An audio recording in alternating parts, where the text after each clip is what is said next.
दोस्तों आज फिर से टुनटुन यादव एक छोटे सिंगर का गाना उठा के खेसारी लाल यादव से गवा दिए हैं, जो कि आज ही ग्लोबल म्यूजिक जंक्शन पर रिलीज किया गया है, जिस सॉन्ग का नाम है गुलरी का फूल। तो सबसे पहले उस छोटे सिंगर का गाना सुनिए, फिर इसके बारे में बात करते हैं। तो आप लोग सुनिए।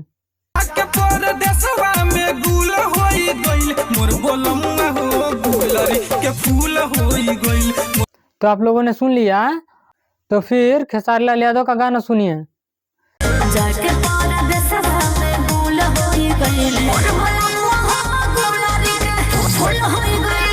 तो आप लोगों ने दोनों गाना सुन लिया।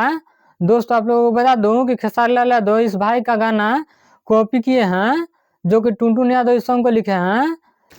जिस भाई का गाना गाए हैं इनका नाम है महेंद्र राजा, जो कि 1 साल पहले ही गुलरी का फूल सॉन्ग को गा के अपने यूट्यूब चैनल पर रिलीज किए हैं।